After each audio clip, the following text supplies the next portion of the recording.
Honda Odyssey 2019. Alright. Magpapalit tayo ng transmission oil.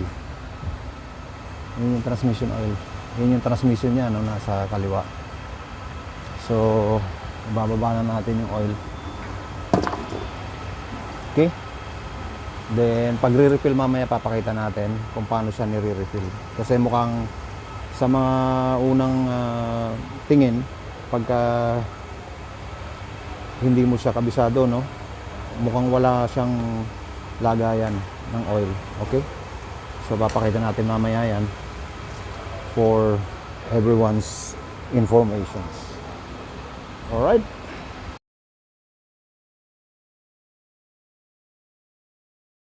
Ano, ipe-prepare na natin yung drain bolt niya. Ngayon, may mga debris yan na nakakapit sa magnet. May magnet to eh. Magnet yung dulo niya, no?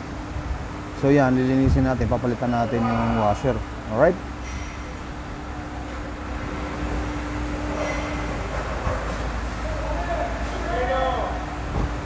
Okay. Okay. Tight.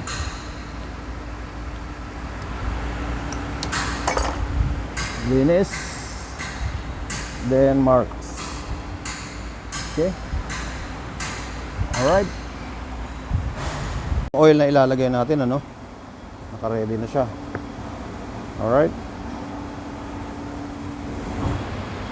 5. Then paglalagay niyan, mukha siyang walang ano, 'di ba? Wala siyang lagayan. Pag tinignan mo siyang ganyan. Pero merong breather 'yan, ano? Ito tong hose na 'to. Alright, sa hose na 'yan, meron siyang pinaka chamber, ano? So tatanggalin natin 'yon. May dalawang bolt 'yan na Gis, 10 mm, ano? Pag tinanggal mo siya, bubungad diyan yung kanyang port. Ayan. Alright, diyan natin ilalagay yung imbudo.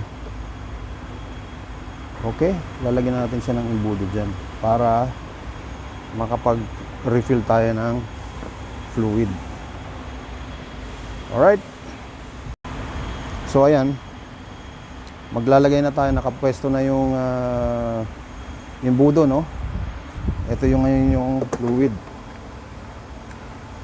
na pangalawa. Nailagay na natin yung una eh.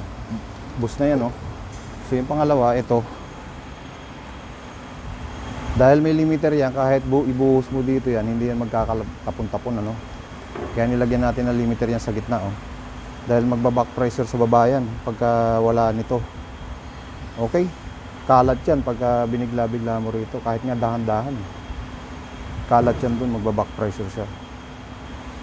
So ayan, safe at malinis yung pagkagawa natin. Alright?